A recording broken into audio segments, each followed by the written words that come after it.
You know, join me on a walk.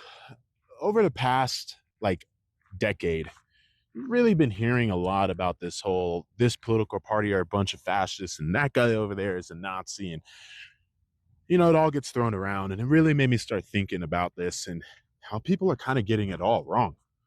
So, let's dive into it, shall we? Fascism versus Nazism. And people, like I said, they throw these words around like they're the same, but they're actually not. All right, so let's look at fascism. That started in Italy with a little dude named Benito Mussolini. Okay, you don't know who he is? Look him up. We don't have time for that today. And it's basically all about extreme nationalism and having a strong central government and crushing anyone who disagrees with it.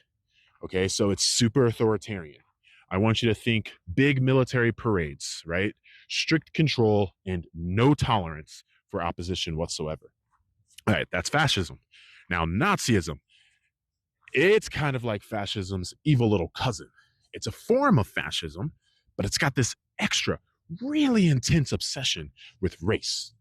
Hitler and his boys, they took, the Nazis, they took the idea of a strong state and then added in racial purity, anti Semitism, and all of that horrifying stuff like concentration camps and genocide.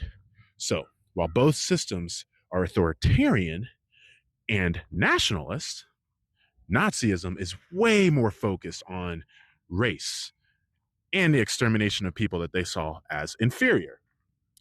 Another thing, fascists were more about the state being powerful and united, while Nazis were all about creating this pure Aryan race. Mussolini, he didn't start out with racial purity laws. That was Hitler. Hitler made race the whole point. So, yeah, all Nazis are fascist, but not all fascists are Nazis. Same general vibe, but different goals and levels of evil. So when you hear people saying that, a certain political party here in the US are acting like a bunch of fascists, yeah,